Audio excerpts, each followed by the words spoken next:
And now I'd like to introduce our next speaker, Jason Kling. Jason graduated from Utah State University with a Bachelor's of Science in Fisheries and Wildlife. Following graduation, he spent time as a zone fish biologist for the Carson City and Bridgeport Ranger Districts, and the assistant forest fish biologist of the Humboldt-Toiyabe National Forest.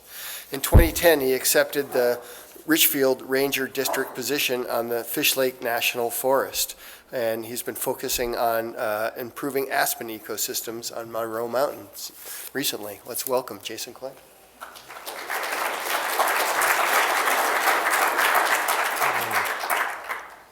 Make sure that works. Okay. Happy to be here. Thank you for the invite and having me here. I love this picture. I love fire. I love aspen. This is a prescribed burn from a few years ago. Mixed conifer aspen stand replacement burn at about 9,000 feet and almost 9,000 feet elevation towards the end of June. So I think times definitely are changing. How often can you think of being able to burn under these types of conditions at this type of elevation that early in the year? So my talk today is focused on fire and collaboration on the Fishlake National Forest. Fishlake National Forest, southern Utah, central Utah area, almost makes up about 2 million acres. 4 ranger districts, Fillmore, Beaver, the Fremont River Ranger District, which is pretty close to Capitol Reef National Park, and then Richfield, kind of down near the I-70, I-15 junction, Cove Fort, that area. And so my talk's really going to focus on Monroe Mountain, which is this piece here. It's about 175,000 acres with about 11 or 12,000 acres of private in holdings, which at that scale they're kind of hard to see with the white. As a crow flies from north to south, about 30 miles, east to west, 15 miles or so at its widest point.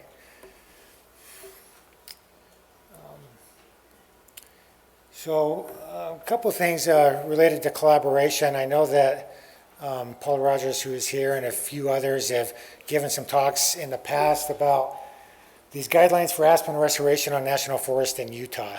That was a 2 or 3 year effort completed in 2010, outlining some guidance for aspen restoration on the 5 national forests here in Utah. Part of which includes reintroducing fire and putting fire back out on the landscape. And so as that got completed, as this document was completed, this statewide group known as the Utah Forest Restoration Working Group had interest in testing some of the aspen guidelines. And we're looking for a few projects across the state of Utah where they could put these to work, put them to use, and see how they would work. And so as that call letter came out on the Fishlake, we huddled up and said, we've got concerns about our aspen on Monroe Mountain, similar concerns to what's going on throughout the West with our aspen. And this group decided to offer some assistance and to be able to work with the forest and the district on testing these guidelines with restoring some aspen on Monroe, which then led into the Monroe Mountain Working Group, which Dr. Steve Daniels talked a little bit about last year in his presentation. This group was then formed in 2011. Pretty extensive list. Members of permittees from livestock as well as sheep, state, federal folks, the universities, folks from Utah State as well as BYU, state folks, and so forth. A couple of things about this group for Federal Advisory Committee Act concerns, FACA. Notice that on this group there's no Fishlake National Forest or Richfield Ranger District employees. That was by design, on purpose. This group is also co-chaired by Bill Hopkin, who's going to follow me, Mary O'Brien from the Grand Canyon Trust, and this group is facilitated by Steve Daniels himself. This group, for about 3 years, met almost monthly in Richfield in the Sevier County building, not in a federal building. This group also operates by consensus, which creates some is good, but it also creates some challenges when you have a good diverse group like this with as much experience and knowledge and background and experience. To be able to get a group like this to come to a consensus wasn't always the easiest thing. And they worked through some challenging issues and were quite successful. This group isn't a decision body, but they provide recommendations to the forest.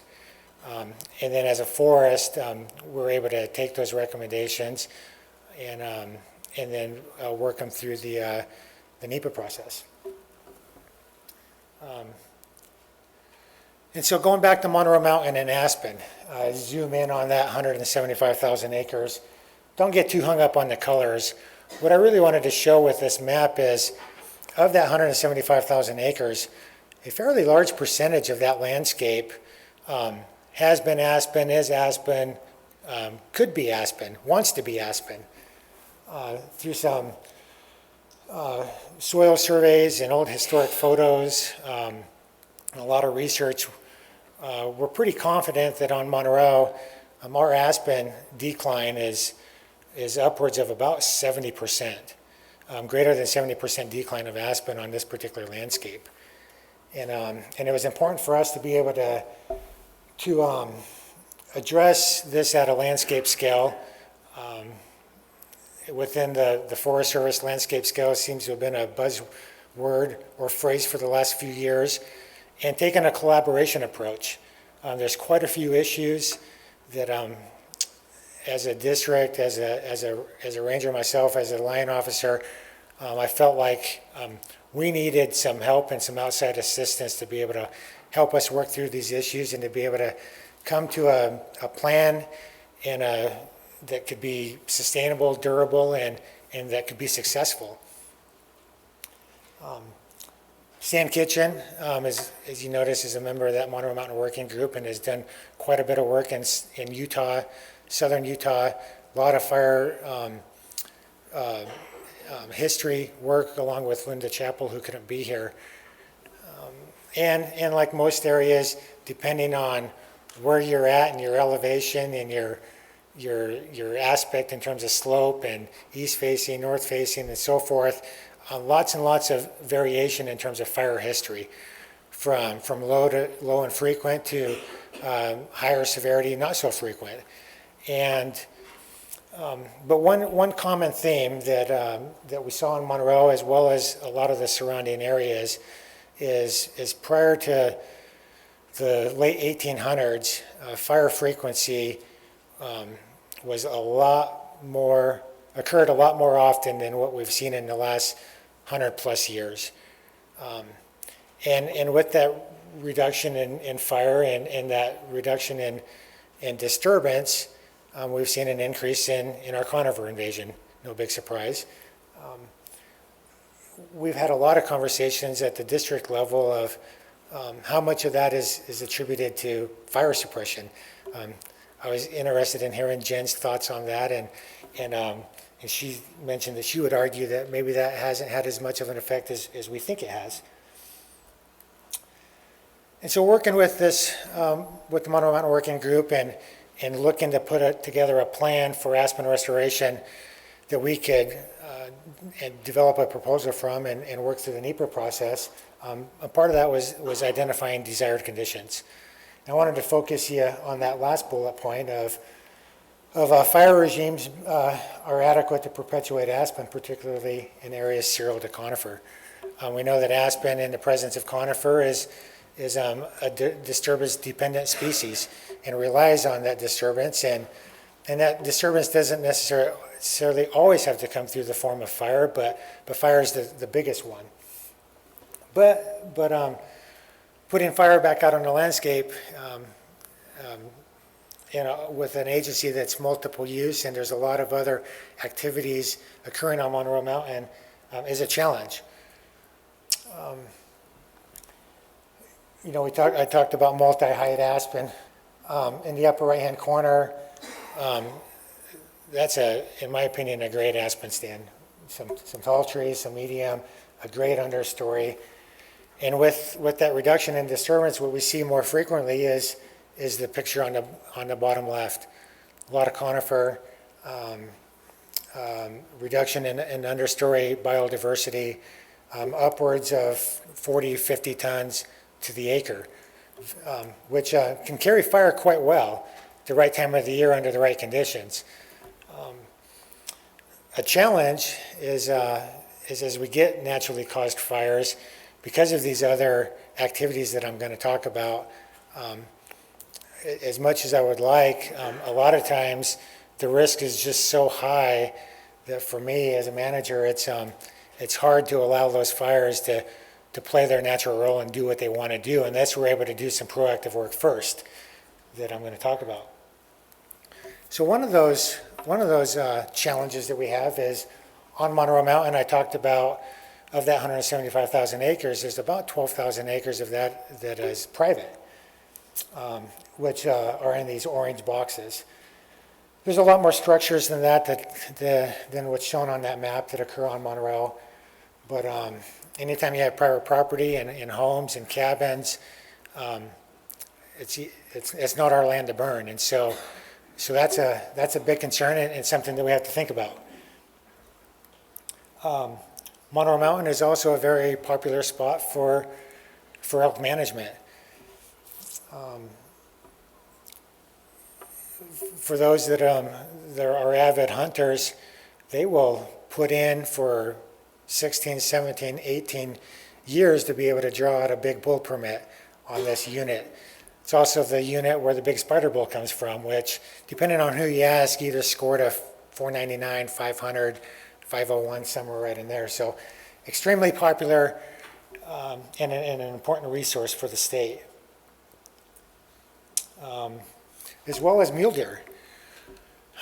Deer numbers in Utah, protecting those deer, doing habitat improvement projects, and there's some coyote studies going on and so forth, and a big emphasis and push to grow our deer numbers. Deer is an important resource on Monroe. Livestock grazing.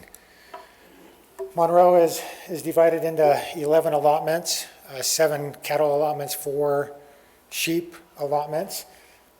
The majority of that particular mountain range is within an active grazing allotment.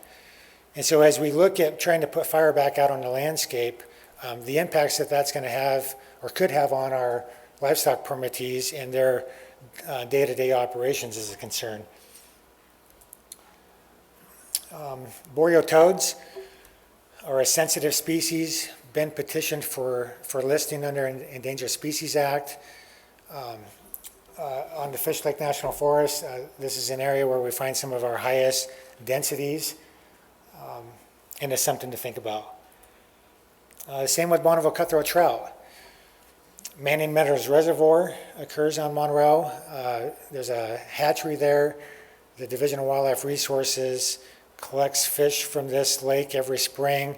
They spawn them, raise those eggs, and use them for stocking Bonneville cutthroat trout across in different water bodies across the state of Utah. I think I got 1 or 2 more slides here. So inventoried roadless areas for land managers, for Forest Service employees. Inventoried roadless areas create some challenges for us, especially where we have inventoried roadless areas that share boundaries with private inholdings. To be able to go in mechanically with equipment and to be able to cut trees, log, thin trees in inventoried roadless areas can be done, but there's a process, and it's not an easy process to get through. And last, northern goshawks, another sensitive species. There's a goshawk amendment that kind of directs our management of species and dictates habitat requirements and what we can and can't do as it comes to prescribed fire. So as you think about all of those uses on the mountain, and then to be able to put together a plan to be able to address aspen was no easy task. And there was no one simple answer. And so we relied upon the Monroe Mountain Working Group to provide us some good solid recommendations, be able to help us figure this out together as a team. And we were able to put together a few alternatives that we carried forward through an EIS process. Of course, we have NEPA requires us to have a no action alternative.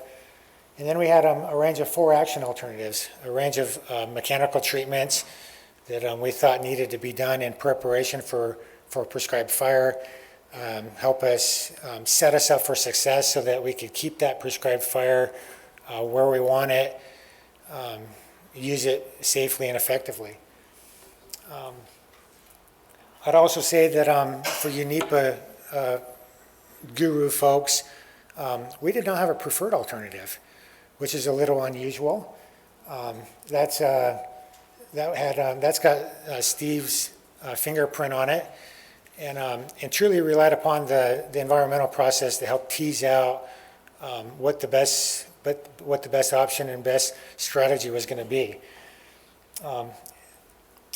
And I'd also say, as we talk about collaboration, the Utah Division of Wildlife Resources was a cooperating agency, and is a cooperating agency with the EIS, given the issues around wildlife and elk and deer and so forth. And so we released a final EIS with a draft decision not too long ago. And where we ended up was almost 15,000 acres of mechanical treatments, thinning treatments that we would like to do over the next 10 years or so. And that's the blue. And these gray shaded areas are the private in holdings. And so you'll notice that a lot of that blue is focused around the private in holdings. Some of these non-colored areas are where we have goshawk territories. And so you'll see blue kind of around the goshawk areas and some of our important watersheds like Manning Meadows Reservoir and so forth. And the idea being that we would do some of these thinning treatments first, reduce the hazardous fuels first, and prepare us to be able to put fire back out on the landscape, which is shown by that pink. Now that's a little over 40,000 acres, which is, for our neck of the woods down there, considering these issues at that fuel type and the timber, is a quite ambitious goal. It's at a landscape scale. We've developed this through a collaboration process. And there's a lot more to this decision that I could be talking about, and I've left it out because I wanted to focus on the fire piece. And I'm quite excited, really excited. I can guarantee a few things, that if we don't do anything at all, we are going to have lightning strikes, and we will have fire, and conifer is going to continue to invade more, and the tons per acre are going to continue to increase, and the fire hazard is going to continue to increase. With this approach, we're doing it under our terms and our conditions, and we're being proactive, and although there still is a level of risk when it comes to implementing this, when we can choose the day and the weather conditions that we want to burn under, I think our chances for success are going to be much, much higher. The other thing that this is going to do is, after we finish, as a line officer, as a decision maker, when we do get those naturally caused fires, lightning strikes, although I can't guarantee you that on August 25th in 2025, if we get a lightning strike there, that we're going to be able to just let it do its thing. But I can say that this is going to give the decision makers a lot more decision space. Being able to do this up front and position ourselves to where there's not that knee-jerk reaction to want to put it out and allow that fire do what it needs to be doing up there. And so, I talked about the EIS. The Monroe Mountain Working Group was formed in 2011. In 2012, we scoped this project. In January 2015, we released a draft EIS. That first 2 years, a lot of time was spent developing those alternatives and working with the Monroe Mountain Working Group and bouncing some ideas off of them and using that iterative process of working back and forth. And once we released that draft in January, we received comments, and then we were able to turn around a final EIS pretty quickly from January to August. Generally, you're not going to see a time frame that quick between draft and final, and I attribute that to the success of being able to work with this collaboration in the Monroe Mountain Working Group. We released the draft ROD under some new regulations. We don't have the appeal process anymore. It's an objection process. It's a draft decision, and based on those objections, you can tweak that draft decision before you make it final. And so we're in the process of preparing that final record of decision as I speak. We anticipate that that's going to be coming out here fairly quick, and then we'll get to start doing some implementation come next summer. 5 minutes, okay. This will be, I think I'm right on schedule here. Got this slide and one more. And so as we've gone through this process, a few lessons learned. For any of you out there that are thinking about maybe doing something more formal like we have done here, few lessons learned for me, is, and I've got a handful of bullet points here that I'll go through pretty quick, but decision makers, land officers, you need to be participating in those efforts. Throughout the last 3 years, I describe it as there's been a lot of small D decisions that have needed to be made along the way to help the group continue forward. And those are important to have the land officers there. Accept and consider other people's data. Oftentimes as agency folks, if it's not ours, we're not going to accept it. And it's important to be open and accept and consider other people's data. I love this picture here, collecting data. We have a grazing improvement program specialist there. We have a DWR specialist. We have a Grand Canyon Trust hat. She's the picture taker. We have our district range con and a Utah State University extension person collecting data together. We have a wildlife board member, a Sportsmen for Fish and Wildlife member, and other folks, a DWR person in the background. Those field trips to understand the issues are key. You have to do them. Use field trips together, strengthens trust. And as agency folks, we sometimes get into the habit of, that's just how we've been doing it for 20 years. And when you bring in some new people, some new eyes, questions get asked, and at times our agency folks may feel like they're being challenged, being asked questions that they're not accustomed to being asked. And that's good. I think that's good. Protect folks who are part of the collaboration. And so as you're part of this collaboration and you're working through sensitive political issues, the Monroe Mountain Working Group was encouraged to be open and candid with one another. And as you have those discussions, somebody could easily leave and misinterpret or misrepresent, and depending on, you wouldn't believe what so-and-so said last week in the meeting. And depending on what you say, you could get another collaboration member in trouble with their own, whoever they're representing. Not everyone will join, nor should they. And that's okay. Consider having someone else sponsor the group. In this case, we had Steve Daniels sponsor the group, with Mary and Bill being the co-chairs, Steve being the facilitator. Right there, the trained facilitator. Maintain close communication with upper management. regardless of who you work for or who you represent, at least in the Forest Service, for me, that means supervisor's office folks, regional office folks, and then sometimes even Washington office folks. I talked about the Forest Service not being members of the collaboration. The working group provides recommendations, going back to the FACA. Express appreciation. I tell you this, that Monroe Mountain Working Group there has been a 40 plus days spent in the basement of the Sevier County building, hashing through some pretty sensitive, tough issues that we wouldn't have been able to handle or do on our own.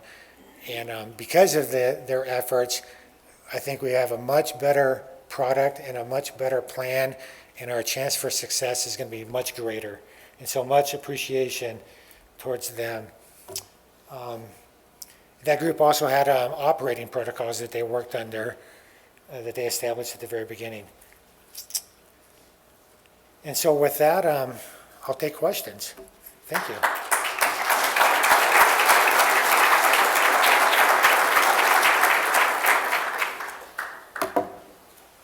Questions for Jason? Don't be bashful. My question is in two parts. Does the Fishlake have allowable sale quantity and a timber sale program to help you with this conifer encroachment? And the second question is, are there any sawmills left that would participate in a timber sale program on the Fishlake? Great question.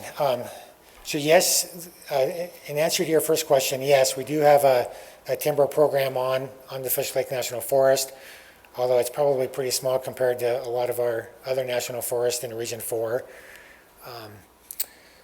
Primarily, when we talk about conifer on Monroe Mountain, what we're primarily talking about is subalpine fir, which doesn't have a huge market.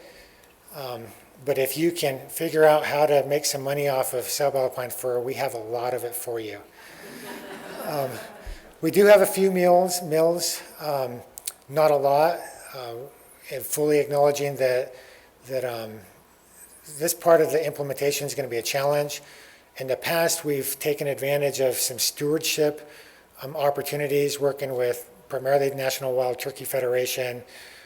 There's been some talks of a biomass plant that I hopefully will come online, but that is going to be a challenge as we move forward, yes.